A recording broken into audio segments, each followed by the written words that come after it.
it's really up to the author, right? Yeah, today to get out there and promote the stuff. Oh, really? Yeah. They don't arrange all this for you. They just resend that.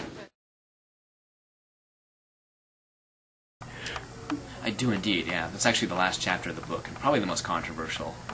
I looked.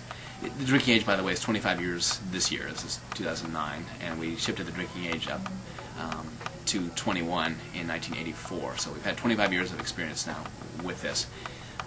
What we've seen, well, the reason we changed the drinking age to begin with was to save lives on highways from young adults who are being killed from drinking and driving accidents. Yes, in fact, we have saved lives, and the federal government estimates it's about 900 lives per year that are saved because of that. At the same time, there's been this unintended consequence of creating a social taboo about alcohol on college campuses and among young people in general.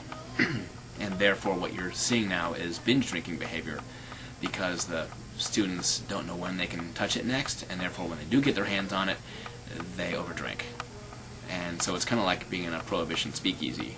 So we have this Prohibition culture going on right now on college campuses. And, for example, the colleges are trying to enforce the drinking age because they're right at the front line of this debate, right?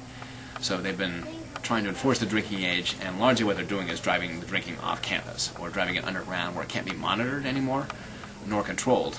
And that's created a big problem. As a result, we're seeing the number of students dying in alcohol-related accidents, from assault or banging their head on the wall or falling down or whatever. It is in 2005 it was 1,825 students were killed. So that's actually double the number of students that we've saved through the drinking age. So really significant. I think that was an unintended consequence of raising the drinking age. But yeah, we've created this binge drinking culture as a result of the social taboo about alcohol among young people, young adults.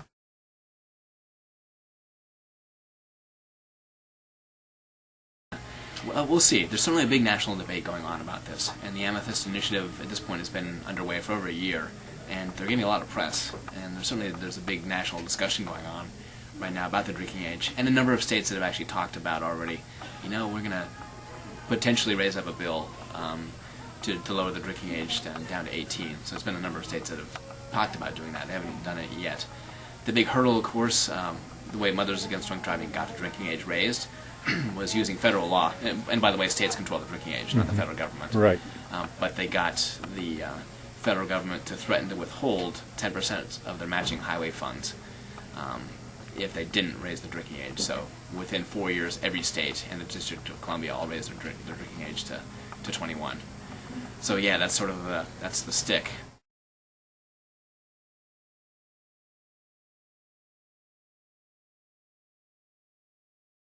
That's certainly part of it. I mean, in American culture now, at age 18, you're an adult.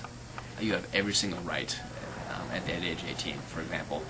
Yeah, you can serve your country, you can register for the draft, you can get married, you can get divorced, you can buy tobacco, you can buy pornography, you can star in pornography. I mean, you have every single right as an adult, right? You can inherit property, and so on. The one right you don't have to do is just drink alcohol.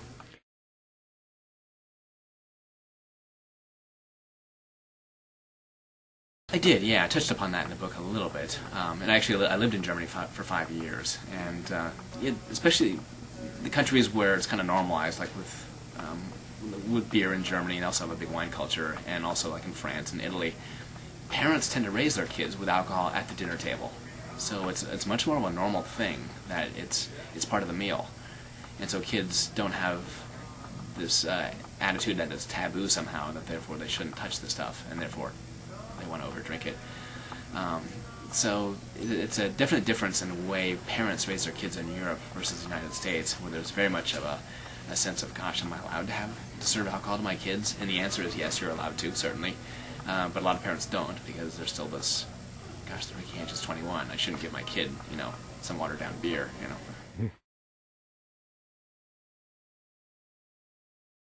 I've been doing talks now for about a month and a half or so we had some really interesting talks and some funny little things here and there. So it's actually been a lot of fun here, just meeting people and hearing their stories about their experiences with alcohol. The drinking age always seems to come up. The other interesting thing that's come up almost every talk I give, people raise the parallel from Prohibition to the drug wars. And I think actually it was you, Rick, who raised up the key point that even during Prohibition, personal possession was still legal. Like, you could still possess alcohol. It wasn't illegal to have it in your home and stuff. Whereas with the drug wars today, we've made personal possession itself a felony. Hence we've filled up the prisons full of people who are largely low-level drug offenders. I guess the key thing I would say, like, summarizing the book and maybe the big V8 aha moment for everything, is just to realize how, in fact, fundamental alcohol is to American society. It's really been there literally since the beginning. I mean, since Jamestown, when the first settlers came here and they wanted to plant grapes so they could challenge the French, basically, monopoly at that point out of Bordeaux.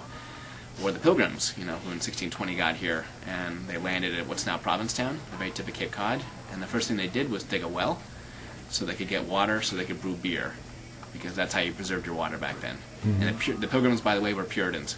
So people blame Prohibition on the Puritans, but it really wasn't their fault. They drank.